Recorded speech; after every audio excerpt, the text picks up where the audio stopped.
Okay, so now that we have my history, my background, and my beliefs out of the way, I hope we can move forward with a mutual respect that I can help you get the amazing products you've created in your restaurant in the hands or stomachs of the ideal customers. What I failed to mention in that story is why I think I have a unique mix that most people in my business don't. You see, a lot of people in my business either got into marketing and are book smart and have studied books and theories and analogies, but not practiced it. A lot of people in the marketing world have sold advertising at a very high level like I did early on, but never purchased it. A lot of people in my business have purchased advertising for their business, but honestly never purchased it correctly or never understood what they were purchasing was actually working.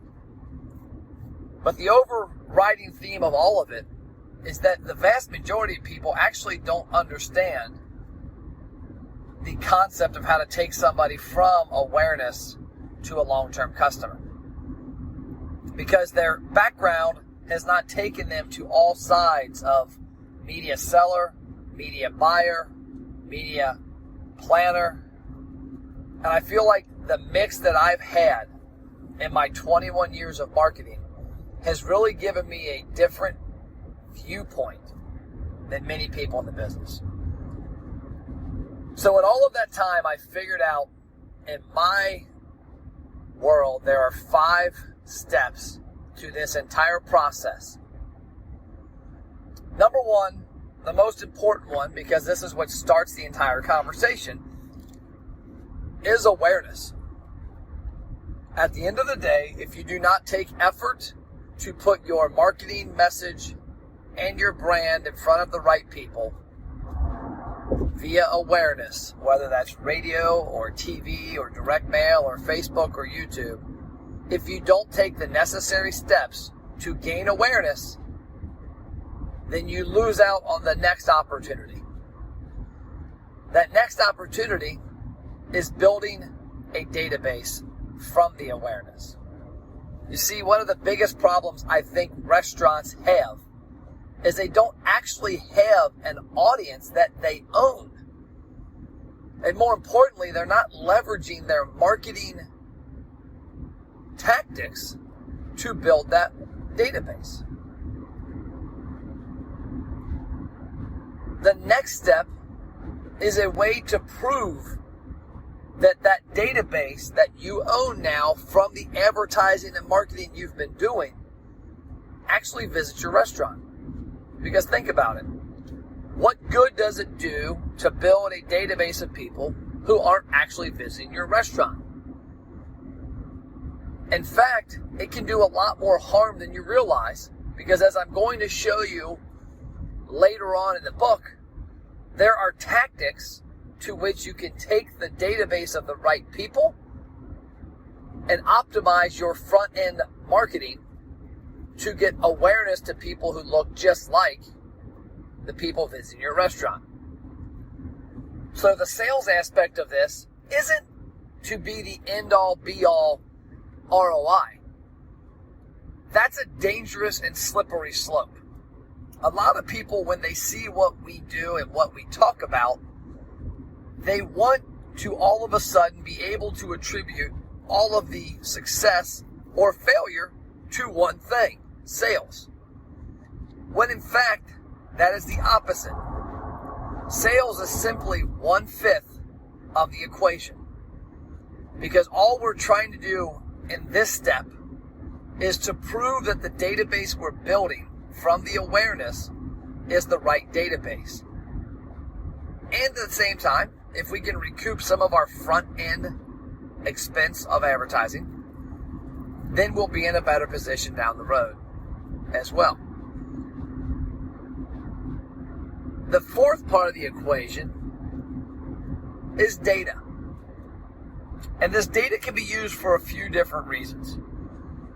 You see, what I'm a fan of is finding out more information about your customers. that are walking in your restaurant.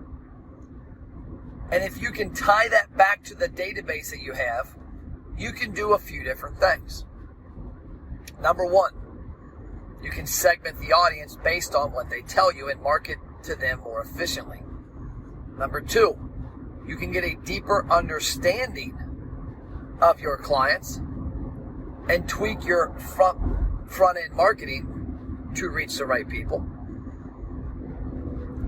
And number three, you can use that data to improve your restaurant as a whole simply by understanding who your customers are.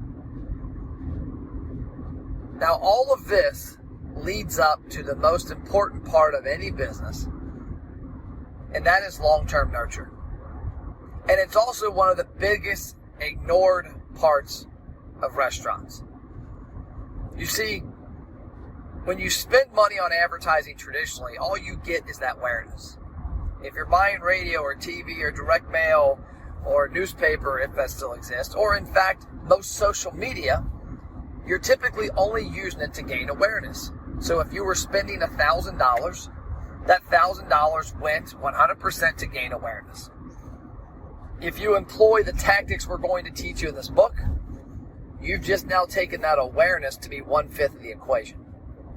Because awareness is building the database. The database is driving the front-end sales. The front-end sales is helping you collect data on your customers. And all of that leads up to the last piece of long-term nurture. It could be weighted at what much more down the road because of the value of bringing somebody back over and over. It's way underestimated, the value of somebody's email, cell phone number, birthday, or the ability to retarget them online based on past engagement and purchases and making a long-term impact on your business. You see, I use an example of a business near my house called Waltz. Waltz is one of my favorite restaurants of all time. We go there on average 3 to 4 times per year. And when we go 3 to 4 times per year, we spend about $250. Waltz doesn't have my email address, doesn't have my phone number, they don't know my birthday, and to my knowledge, they don't use any of my past online engagement to market to me more effectively. I don't drive by Waltz going to my work. I don't drive by Waltz going to any of my friends' houses. In fact, I rarely, if at all, ever drive by Waltz, with the exception of going to their restaurant. So, hoping and praying is the tactic that Waltz is using to get Matt Plapp and his family to come back more often.